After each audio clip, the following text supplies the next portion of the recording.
Adoptions Manager. Oh, thank you. Welcome, Steve. I hope you feel that way at the end of the presentation.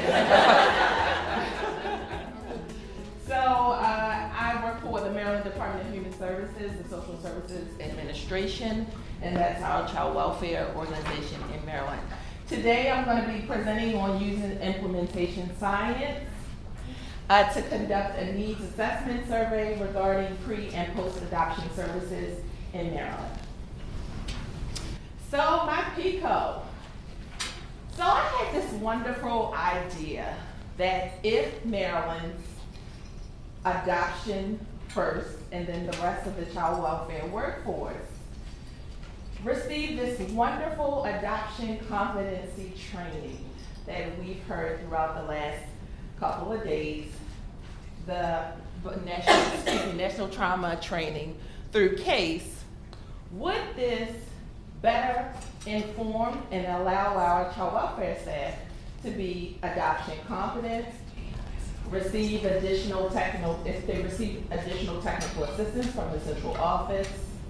Would they become more competent adoption and child welfare workers in providing not only adoption, pre- and post-adoption services, but also utilizing the funding that we receive from the federal government to ensure those services are continued and sustained pre- and post-finalization? Is everybody with me so far? Yes. Okay, great. So, using implementation science, first you want to start with your methodology. What is it really that I want to do? So I said, I have to assess exploration, which is the first stage, is I have to assess where the child welfare workforce is. Well, since this is about pre- and post-adoption services, let's go to the source and assess the adoption workers. But let's start from the top down. So let's assess the people that should know what they're doing in order to train the people that's doing the work. So let's assess the leaders, the administrators. In Maryland, we have 24 jurisdictions. 23 of them are counties and one is a city. Baltimore City is the metropolitan area, the big metropolitan county. So we have 24 adoption administrators and 24 adoption staff. So that's, I'm sorry, let me slow down. We have 24 adoption supervisors and 24 adoption administrators. So in all, we have 48 people. So I sent that survey out to all 48. I received responses, I analyzed the data, I conducted a webinar to further assess. I know what you said on the survey, but let's do a webinar to actually hear if what you were saying correlated, and let's further explore what the true needs are amongst your peers in order to analyze and further assess where we're going and what the central office needs to do. So after that, I conducted the webinar, then I conducted a post-survey to see, now that the central office has provided this preliminary TA or technical assistance, how are they feeling now about the work? And then I began the installation phase. In implementation science, you'll see here, there's 4 stages. You have exploration. The second one is installation. Then you have initial implementation, and then you have your full-fledged, full-blown implementation. So, exploration phase, the first phase. So, this is my webinar, guys. The webinar objectives was to review the statewide data, to review and discuss the survey results, to discuss the local departments and determine their needs, what they felt their needs were because they were doing the work, discuss what services are currently available, what services they felt like were needed in order to be successful, and the action steps. So, who are Maryland's youth? In Maryland, what do we look like? We're very data-driven. A lot of people are afraid of data, the child welfare workforce, but data drives decisions. Data drives what we do, how we do it. How are we going to know where we're going if we don't know where we're coming from? And in Maryland, we love trend lines, and you'll see that in a moment as well. So I started off with the state fiscal year of 2018, total number of youth served, about 4,700 kids. So that was equivalent to like 3,500 kids a month we served. Total number of permanency outcomes, 373 adoptions, 23 were older youth. In Maryland, older youth is defined by youth ages 14 and older. So that means about 350 of those youth were ages 0 to 13. So that's a big number. I want you to keep that in mind. So 438 youth received custody and guardianship, 76 were older youth, and about 362 were ages 0 to 13. So from that number, I can tell you off the top, we do really good at reunifying kids, adopting kids, and providing permanence to custody and guardianship. So you would think, but I never gave you, I never drilled down on the data, and I'll get to that part. We do really well. So who's Maryland's youth currently? 412 youth still in that same fiscal year had a permanency plan of adoption. That means throughout their time in foster care, the plan changed to adoption at some point along the continuum. 408 were legally free and eligible for adoption. This means that those 408 were TPR, termination of parental rights, were achieved, but the plan may not have yet been adoption. 220 were legally free with a plan of adoption. This means TPR was achieved, the plan is adoption. Keep that in mind, 220. So why was only 34 youth residing in adoptive, pre-finalized adoptive homes? Why? So anecdotally, I could assume a lot of things, looking at the data coming from the central office, talking to peers, going into our child welfare system, but I wanted to go straight to the source. So, gonna give you a little history lesson. In 1997, they established the Adoptions and Safe Families Act. So this meant that children were lingering in care, and the regulations, the federal government established that children need to have timely permanency. And that timely permanency meant that they needed to achieve permanency within 24 months with less moves in care. The representation on this table shows the amount of moves per 1,000 days in care. So you can see my trend line from 2015 to 2019. Maryland had some challenges. In 2018, we went up, but we're dipping back down in the first 2 or 3 quarters of 2019. So I wanted to show that. I wanted to show that to the workforce, because you gotta know why you're doing the work that you do. You have to be able to correlate why placement stability is so important in trying to achieve timely permanence for youth. The longer youth remain in care and the more moves, the more placement instability a child makes, the more detrimental it is for that child. The more trauma, every move is a trauma, the more stress, and the longer it takes for a child to achieve permanency, excuse me. So, there's my pie chart. So, children in care 2+ years at the start of 2018. Who exited to permanency in 12 months? Adoption, 57.4%. Reunification, 17.2%. Guardianship, 17.2%. Would you say that Maryland was doing well? So I told you the Adoption and Safe Families Act said that children should receive timely permanency in 24 months. This pie chart is reflective of that in less than 12 months. Yay, Maryland. Thank you. So let's get to the needs assessment survey. I told you this before. 48 people were asked to participate in the webinar. 19 of the 24 jurisdictions actually completed the webinar, and 33 responses were received regarding my pre-assessment survey. So as Heather said, I said, Sherilyn, that's only 79%. She said, that's good. I said, no, they all need to take it. I'm ready to call them up and say, what's going on here? So I digressed. I got back in the saddle. So let's look at what the local departments felt their needs were. 76%, I'll average it out, felt like a resource hotline was needed pre-adoption. So they just felt like they needed a resource hotline for people who were interested in adoption to just call and give them all the information that they needed. And I said to myself, is that not what the caseworkers should be doing anyway? Okay. So 79% felt like they would benefit from a post-adoption navigator.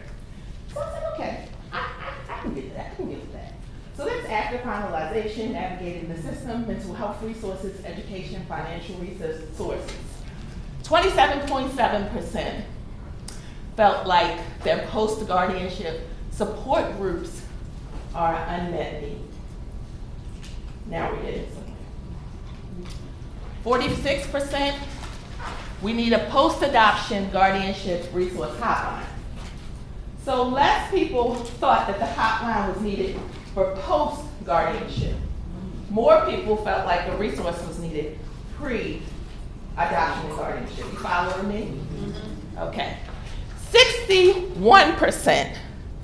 They need TA from the central office. I said, that's me. I did that. So on the webinar, they decided that some additional recurring themes was need for respite services, more trauma-informed services, and the need for in-home prevention and adoption disruption. That's fair. So as we went throughout the survey, 15.4% stated NA as a reason to not photo list. Said, 46% of you said that they actually utilize Adopt-Us kids. Maryland has a policy that you have to profile your youth on Adopt-Us kids. Only 46% of my child welfare workforce felt like they did it. But 15% said, I don't know if this is needed, not sure.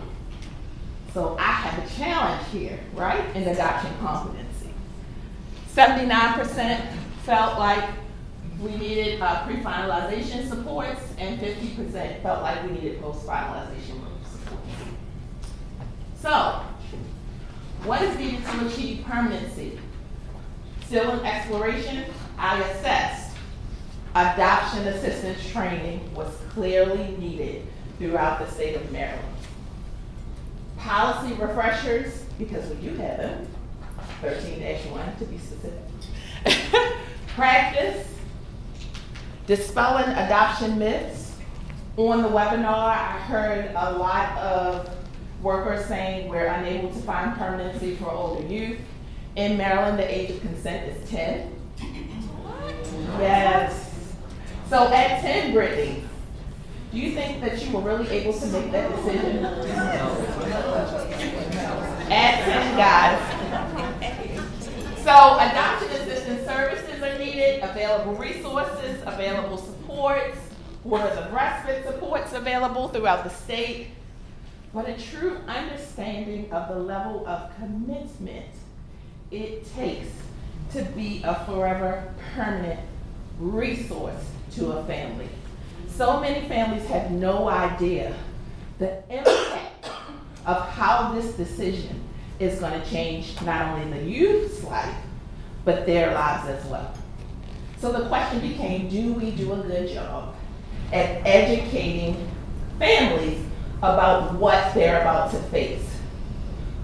I believe that we say, hey, welcome, we have youth, please adopt. And we adopt very well. But do we equip the families with the competency and the skills and the tools that they need to sustain the relationship and the family. Thank you. So, what would this project be without talking about disproportionality? So let's review the data. So I'm just going to focus on Maryland specifically. In Maryland, youth can stay in foster care up until age 21. It may be different in some states. So we have about 1.6 million total youth in Maryland, 518,000 Black, 711 white, 232 Hispanic, and 114 all others. All others could be Asian. We have 1-2% Native American, and then some people identify as other races. So, the ethnicity of youth in care. If you look at that chart, that blue is Black youth in care. I don't need to say anything further. The red is white, and the green is Hispanic. The trend line is the last 4 years. Clearly, we can see that we have a disproportionality in the state of Maryland, correct? The question now becomes, is there a disparity? So let's look at it further. The median length of stay of long stayers or children who have lengthy stays in care who exited this year by March 31st. So N represents the number of youth that are in care. Let me see if I can get this right without changing the slide. Yeah, I did it. So N represents the number of youth in care, and that number under there represents the number of days in care. From 2014 to 2017, you can see clearly blue is the Black youth in care. That the longer Black youth stay in care, the longer it takes to achieve permanency. So there's your outcome. Adoption counts by race. I drilled it down even further for those who didn't catch it the first time. So, Black children are in the blue. Black represents 2016, red is 2017, and green is 2018. So clearly we can see the number of Black youth we have in comparison to the number of white youth that's being adopted. So population, more Black youth. Population of youth in care, more white youth are being adopted. Everybody see that? Disparity, disproportionality at its finest. All right, so what are some potential barriers to adoption? We had that discussion. Difficult conversations for the worker and the youth. To be honest, guys, some people are not comfortable with having the discussion about adoption. And Lord knows, don't talk about negotiation of the adoption subsidy. You're going somewhere else when you start talking about that, right? The youth ambivalence towards the adoption, relatives adoptions. Our guardianship numbers are higher than our adoption numbers for that specific reasons. So breaking through those barriers with relatives, cultural competence, the impact of trauma, and how grief and loss correlates and impacts attachment and the readiness to permanency. So the second phase is installation. Let's get some work done. Let's start going in and doing some things and shaking it up, being change agents and making some things happen.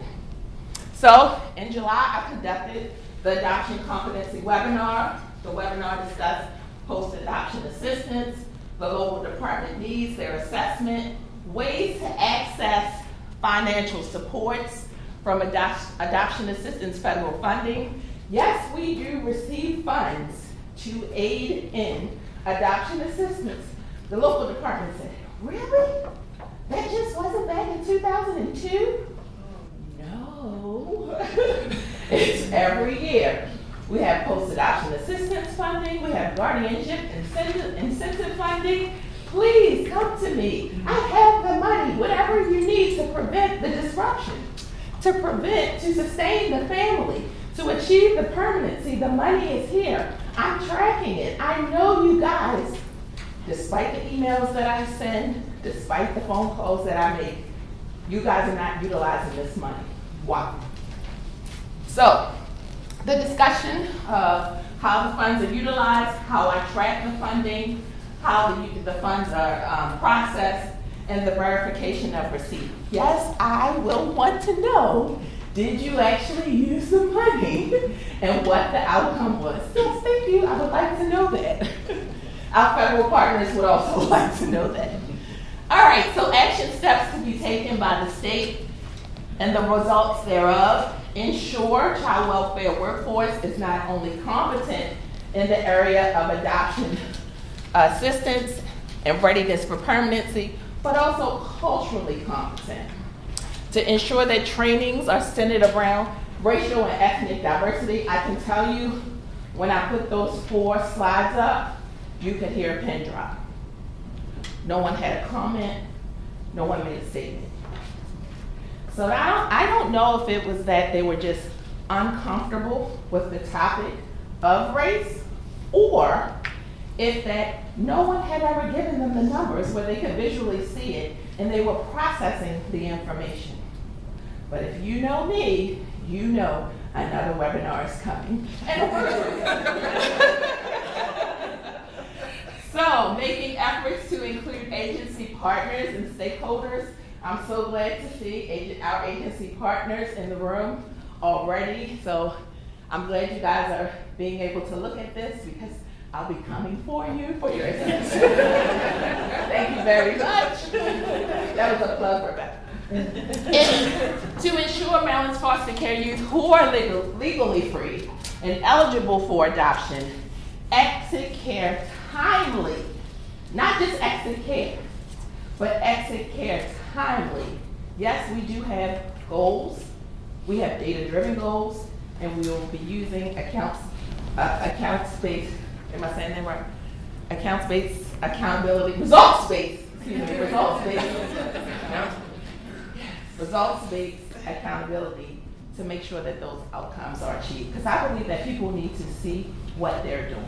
I believe that you should have change agents, that people should be rewarded for the work that they do. And I think that means something. And a timely, excellent care with a timely, permanent resource. So I did a retrospective survey, which was more, Sherilyn helped me find out it was a post-assessment survey and not really a retrospective survey. So out of the 48 adoption administrators and supervisory staff, 24 registered for the webinar, 16 participated, 13 completed the post-assessment survey, which gave me a 54% completion rate. I was not mad at that, because my number of participation on the survey was greater. So you heard the information, and that's what I wanted to achieve. 89% of the participants felt like they had some sense of what their local department and statewide adoption data was. 75% felt like they had knowledge of the correlation between placement stability and placements, and 62% said that they had previous knowledge of what the barriers to adoption was. The continuation of the results, 67% desired future learning collaboratives. Well, boy, are they gonna get it. 47% data was useful in the permanency planning of youth. So we're halfway there. 62% felt they had prior knowledge of adoption and guardianship barriers. 85% agreed to share the data with colleagues. So that's good, because I'm talking to supervisors and administrators. They should be able to share the data with their staff and their colleagues. 69% understood the webinar content, so that's good. 70%, they felt like I had knowledge on the topic. I'm okay with that. There's always room for improvement, right? So the initial implementation. So what we are going to do, the initiatives that we have, is to increase their knowledge on the post-adoption and guardianship incentive funding. We need to incentivize the adoptions. A lot of the barriers are financial barriers. housing barriers, educational barriers, those barriers that Heather talked about not knowing if a youth is eligible for some type of tuition or college assistance. What can you use? Well, the policy says that you can use it pre-finalization. You can also use it post-finalization.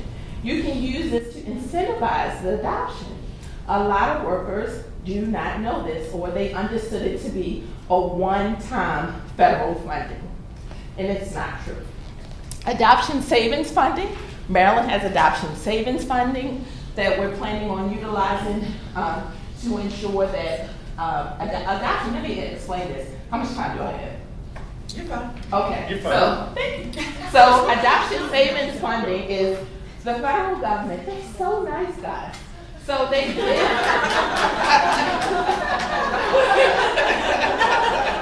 Am I representing? Okay. They actually give you money for achieving adoption finalizations. So we get money back. Did you know that? Yes, the feds, they do that. Thank you. But I think as a manager, and especially at the central office or the state level, you have to be able to understand the funding streams. And I remember Rebecca did an example with us. She used people like us for us to understand 4B, 4E funding, because we were like, what? Like we had no idea. And if you don't know how these funding streams are coming down and how to allocate the resources, you won't be able to make planful decisions with your local departments. So I told them, worry less about the money and more about the goals and outcomes and what you want to do. Send me your plan, let's talk about it, let's tweak it, and then I'll take care of the money part. So once you know that you have the money, then everything else is easier. And Rebecca is a really big advocate for achieving timely permanency and for having, what do you say all the time? Successful, lasting connections.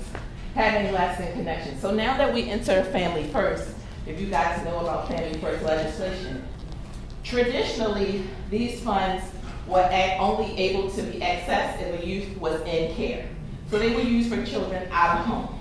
Now with Family First, we have some wiggle room and we're able to use those same funds on the prevention side so that we can prevent youth from coming into care. So that's a great thing, because if we can close the front door, then we'll have more resources for sustainability of those youth that exit through the back door, and our recidivism or reentry rate will be non-existent, hopefully. 1%, maybe 1%, that's not, you know. That's just 1%. So we want to increase the efforts in recruitment and retention of resources for parents who are willing to be adoptive resources in Maryland. When you come through the door, you're eligible to foster and adopt. So you can do both. There is not a different track for different people. The local departments do have the right to say what their current need is, but we strictly follow COMAR. Parents do have a right to appeal decisions.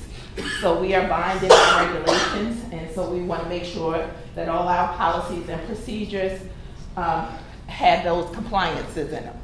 So institute statewide recruitment campaign for resource parents through our partners, strengthen Maryland's Resource Parent Association in efforts to provide additional knowledge to existing resource parents. And we're opening up that to actually having resource parents work more closely with birth parents. Thank you. So, in closing, what I gained from the Minority Professional Leadership Development, I always have to look here because I always say it wrong. Thank you. My fellow adoption colleagues, to be honest, adoption is my baby. I've been in the state service for 22 years, and adoption was like the last and only program that I had not done. And Rebecca gave me the opportunity a couple of years, and I thank you for it. And she said to me, but I dream bigger for you. I want you to know your statewide colleagues. And I was like, statewide colleagues? And she said, yeah, other adoption managers. And I met Deborah. And I was like, oh, Deborah, other adoption adoption managers. I was like, wait, now I'll be able to get out of the office. So thank you so much for this opportunity to get out of the office, right? So wealth of knowledge and adoption assistance, and I'm sorry, and Kelly, I'm sorry, Kelly. Wealth of knowledge and adoption assistance, sound coaching and advice. It's kind of hard when your executive director is your mentor. But I have to say, Rebecca availed herself to me on weekends, outside of work, at night. And when I tell you I'm standing on the shoulder of a giant, I am sweating. But I think that's how we grow. You know, in our anxiety and in our stress, that's how we grow. And she believed in me. And I know that this is a personal passion for you, so I hope that I am doing you good justice and doing you well. And I love you for it. I'm not going to cry. And then, because I am a crier. And the transference of learning. Me, to be able to impart the knowledge and the skills that I've learned through the leadership program to my staff and to my colleagues. It was very important for me to understand the budget and the funding streams. You know, so I sat in front of the room. Like, I want to know, how do we get this money? Because if I don't know it, I can't impart the knowledge and interpret it to my staff. And I'm looking like, I don't know, you know? And they're looking at me like, well, why don't you know? So, and this quote Rebecca gave to me, and it's in my office. She literally called me up. I had resource homes and I had placement services. And she said, I'm combining it, and oh yeah, you're getting adoptions too. I said, that's 3 programs. She said, yeah, but it's all resources. They all provide permanency to you. I said, what options do I have? You know,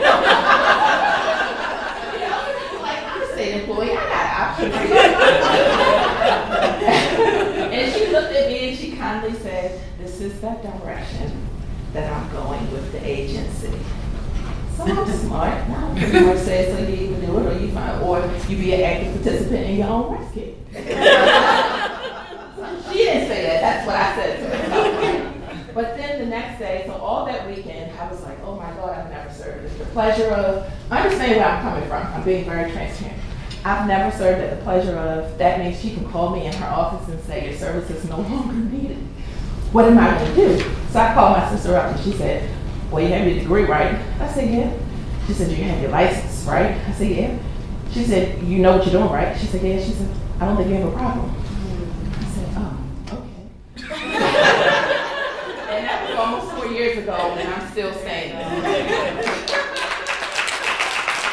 She gave me this quote by the president of Liberia, Ellen Johnson Sirleaf. I hope I'm saying her last name right. The size of your dreams must always exceed your current capacity to achieve them. And that just resonated with me. And every time I get stuck, because anybody who knows Rebecca, we are doing like 5 things at different times. And I just go in my office after having a cuss fest, and I look at that quote. And I get up and I do it every day. And to be honest with you, now the work is, and I don't want to say this in front of my new deputy either, but now the work is fairly easy too. It's still challenging, and I want you to know the difference between easy and challenging. So it's easy, meaning I can do it, you know, I feel I have the capacity to do the work. But it is challenging, but in my challenge is when I grow. So she would sit in board meetings, move your hand from your chin, sit up straight, and I'm sort of like this lady, but she has really grown me. So I just want to, because professionalism is not just the work, right? It's your decorum, the way you act, the way that you behave, the way that you represent your states in a room with the children's bedroom. So I just wanted to take this opportunity. This is not, I don't take this lightly at all, guys, and I appreciate you. I hope that we can stick together and sustain one another and be a support system to one another, and we're all going to do well. Thank you.